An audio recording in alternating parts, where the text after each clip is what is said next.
بسم اللہ الرحمن الرحیم۔ میں ہوں کمانڈر ریٹائرڈ ڈاکٹر فیاض۔ آج ہم بات کریں گے کگنیٹو ایررز، یعنی ہماری سوچ میں جو غلطیاں ہم کرتے ہیں اور ہم نارمل لوگ بھی کرتے ہیں، جبکہ جو سائیکولوجیکل ڈسٹریس کا شکار ہوتے ہیں، مسائل کا شکار ہوتے ہیں، وہ ان کی سوچ میں بہت یا خرابیاں کچھ زیادہ ہوتی ہیں، اسپیشلی انگزائٹی اور ڈپریشن کے پیشنٹ میں۔ اور یہ 6 ایررز ہیں جن کو ہم آئیڈینٹیفائی کر سکتے ہیں۔ ان میں ٹاپ آف دی لسٹ جو ہے وہ ہے آربیٹریری انفلوئنسز۔ انسان کی سوچ میں جب خرابی ہوتی تو وہ پھر حتمی نتیجہ نکال کے بیٹھ جاتا کہ فلاں شخص سے اب میں نے زندگی بھر نہیں ملنا، فلاں ادارے میں میں نے بالکل جانا ہی نہیں ہے۔ ہو سکتا ہے اس شخص یا اس ادارے سے بڑی اس کی اچھی افیلیشنز ہوں، اچھی یادیں ہوں، لیکن کسی ایک انسیڈنٹ کی وجہ سے، اس ادارے میں کسی ایک بندے کی وجہ سے، جو اگر اس کا نیگیٹو امپریشن پڑا یا کوئی اس کو نقصان ہوا مثال کے طور پہ، تو پھر وہ حتمی نتیجہ نکال کے بیٹھ جاتا ہے، سچویشنز کو کھولتا نہیں ہے، مسائل کی تہ تک نہیں جاتا، بس کیونکہ نقصان ہوا ہے تو اب ادھر میں نے انٹریکٹ ہی نہیں کرنا۔ انٹرپرسنل سچویشنز، انٹرپرسنل ریلیشن شپ میں کئی دفعہ ایسے ہو جاتا ہے، اور ہو سکتا ہے بعد میں وہ بندہ جس نے نقصان پہنچایا وہ بھی سوچ رہا ہو کہ مجھ سے غلطی ہو گئی، مجھ سے زیادتی ہو گئی، کیونکہ انسان ڈائنامک ہے تو چینج ہوتا رہتا ہے، اور اگر ہم حتمی نتیجہ نکال کے بیٹھ جائیں تو ہم اپنا ہی بہت سارا نقصان کریں۔ تو ایک تو یہ ہے۔ دوسری بات جو ہے وہ ہے اوور جنرلائزیشن۔ اوور جنرلائزیشن کا مطلب یہ ہے کہ ایک بندے سے کچھ گڑبڑ ہوئی تو ہم نے اس پوری قوم کے بارے میں ایک رائے قائم کر دی، جیسے کہ ہمارے یہاں اسٹیریوٹائپس ہے کہ سردار صاحبان جو ہے بے وقوف ہوتے ہیں، یا کسی خاص قومیت کے لوگ بے وقوف ہوتے ہیں یا زیادہ چلاک ہوتے ہیں، یا فائدہ دینے والے ہوتے ہیں، یا ان سے بچنا ہی ضروری ہو جاتا ہے۔ تو یہ جو اوور جنرلائزیشن ہے یہ بھی سوچ ہی کی ایک خرابی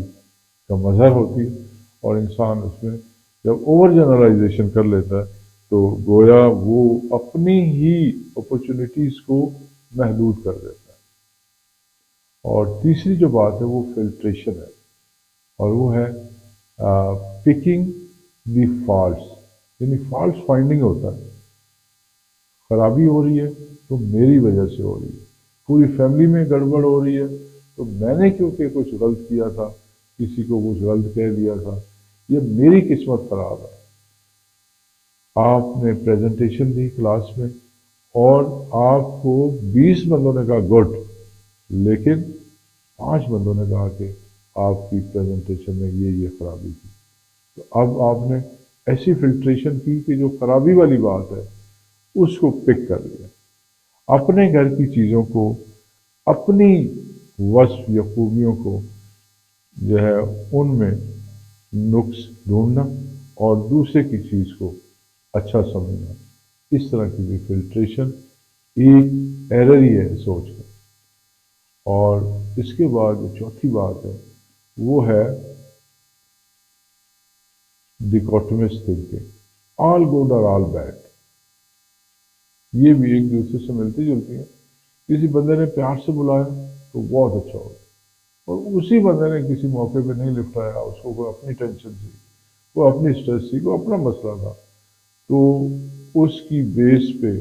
یہ سوچ لینا کہ یہ بالکل ٹھیک نہیں ہے، اس کے ساتھ یہ تو بہت ہی برا ہے، میرا تو پرانا تجربہ یہ کہتا تھا کہ یہ بندہ اچھا ہے لیکن آج اس نے ثابت ہی کر دیا ہے، حالانکہ وہ ویسے ہی ہوگا کہ اگلی دفعہ ملے گا تو ہو سکتا ہے اس کو اسی انداز میں ملے، اور اس وقتی اسٹریس یا سچویشن کی وجہ سے اس نے اس پرٹیکمنٹلی ایک موقع پہ اس کے ساتھ اچھے طریقے سے بہیو نہیں کیا، بٹ اس نے اپنے اس پیٹرن کی وجہ سے، جس کو ہم ڈیکوٹمس کہتے ہیں کہ آل گڈ اور آل بیڈ، تو یہ آپ یہ بھی دیکھیں کہ ضروری نہیں ہے کہ کوئی بندہ ہمیشہ آپ کے لیے اچھا ہو، اور یہ بھی نہیں ہوتا کہ وہ ہمیشہ آپ کے لیے برا ہو۔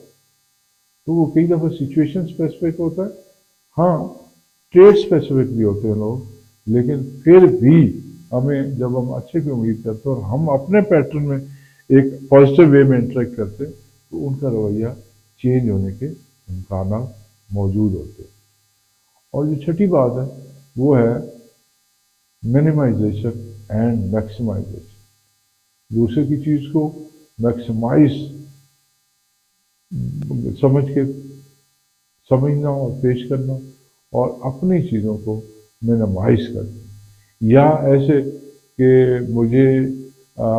میری ایک کلائنٹ تھی، اس نے کہا کہ میری شادی تھی، میرا ولیمہ تھا اور میری نند کی رخصتی تھی، لیکن ظالموں نے مجھے صرف 10 منٹ کے لیے وہاں اسٹیج پہ بٹھایا۔ اور جب میں نے اس سے کوشچن کیا کہ واقعی 10 منٹ کے لیے، تو دن نہیں، آدھا گھنٹہ پونا گھنٹہ تو بٹھایا ہی ہوگا۔ تو یہ کیا کر رہی ہے؟ منیمائز کر رہی ہے۔ اصل وجہ کیا ہے؟ اپنی سینسٹیوٹی اور بے وقوفی، اس حساب سے کلائنٹ کو نکالا جاتا ہے۔ ان سارے کئی دفعہ جو ایسا مریض ہے وہ کسی ایک یا دو سوچ کے ان خرابیوں کا شکار ہوتا ہے، اور کبھی سب اس کے اندر موجود ہوتی ہے۔ تو وی ہیو ٹو آئیڈینٹیفائی